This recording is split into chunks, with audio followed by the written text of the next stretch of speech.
On this episode, we talk about the 5 major mistakes that first-time homebuyers make and what in the world is a split closing.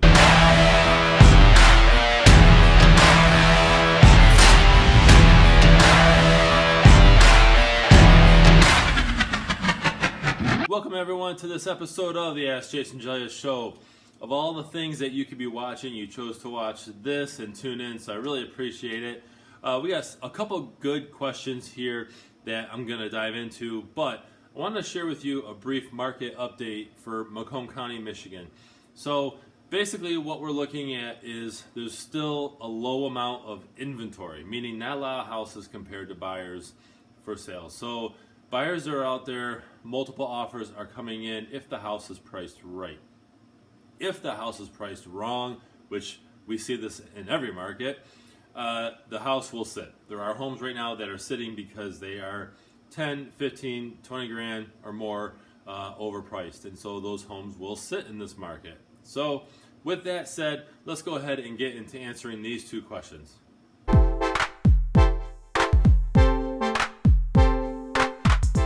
So while there are more than 5 mistakes that home buyers make, this is a list of the most 5 common mistakes that home buyers make.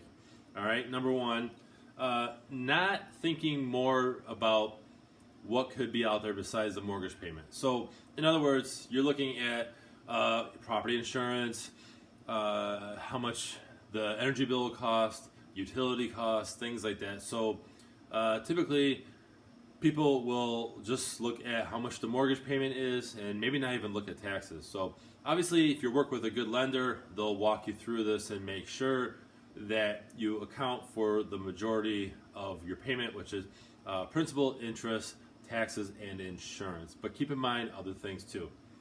Number 2 is looking for a home first.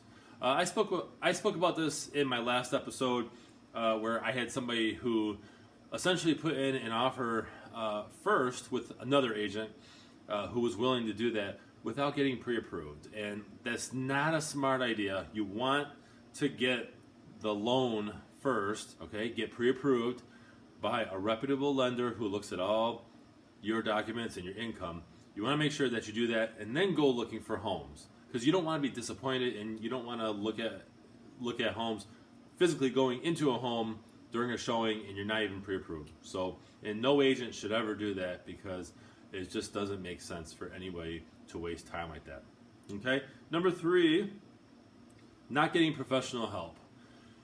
You know, it's very common actually where somebody will be out, they go to an open house and there happens to be an agent there if it's not a for sale by owner.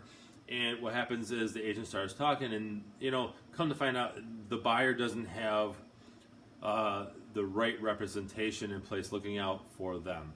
Now, that's not to say that the agent there can't help on both sides, but you really, if you really want to have somebody on your side separate from the seller, because especially if you're a first-time home buyer, you want to make sure that you know all these things up front before you walk into a house. Let me give you a quick example here. Okay, when you're looking, you walk into a house, right? Open house, there's another agent there. That agent represents the seller. And you walk in and you're like, oh my gosh, I love this house. It's so beautiful. And you know, your spouse or your friend or whoever is like, oh, I agree. We should place an offer on it. Well, the other side just heard how you feel about the house. And so that doesn't help with negotiations. So my thought is, well, it's not a bad idea for an agent to work both sides. If you're a home buyer and you're just driving around and you go through an open house, make sure that either you have your agent with you or you basically remember, right, that mum is the word. Remember that's key, is don't share your feelings, look at the house, and then come back with your agent. But don't share information in the open that could hurt you during negotiations if you place an offer. Okay, what do we got? We got number 4, using up all your savings on a down payment. It's a great idea to put down a down payment, but it's not a great idea to use up all your savings for a down payment. Because 1, a down payment is such a small part of the amount that you're going to bring to closing. Okay, you have to think about closing costs. You have to think about other things too. Up front, homeowners insurance that has to be placed before you can close. Things like that. So you want to make sure that you're not breaking the bank to get a home. Okay. And number 5, getting new loans before the deal is closed. This is common, actually. So I'm a first-time home buyer. I get approved. I'm so excited. I go out, find a house, put an offer in. We're going through the process. I'm so excited. Okay, and maybe we even have a closing date set up. And what happens?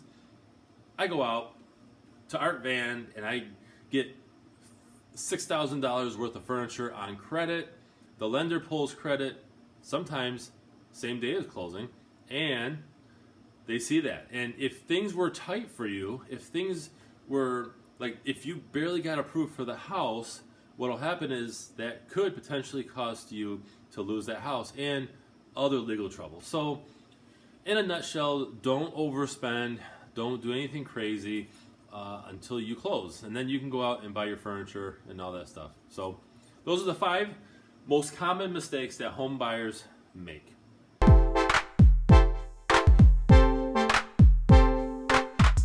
I recently had a question about what is a split closing, and not many people know what a split closing is except for us professionals in the industry.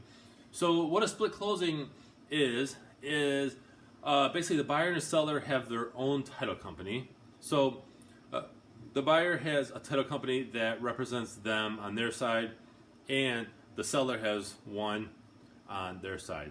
So it's beneficial, in my opinion. I recommend all my home buyers that I work with have their own title company. Sometimes listing agents don't like that. I personally think that you should have somebody represented on your side. Yes, both title companies have to communicate to make sure that everything's good and all the numbers line up. At the end of the day, a buyer should have their own title company working for them. So in a nutshell, to keep it very basic, that's what a split closing is. Well, that wraps up another episode of the Ask Jason Gelios Show, episode 016. Thank you for watching and tuning in. If you watched the whole thing, excellent. If you didn't, hopefully you got something out of it. My favor of you is if you could share this with your friends, family, whomever you know, even strangers. Send it off to a stranger. But basically, share this because it's valuable content that whether you're looking to buy or sell real estate, or even just curious about what some of the answers are to these questions, you can feel free to watch this weekly. So subscribe, whether you're on Facebook or on YouTube, which is my primary driver, or on my website, it's allabouttherealestate.com. Either way, I appreciate you guys watching. Subscribe today, follow today, comment below. I want to know your thoughts, and if you have a question, submit it below, and make it a great week.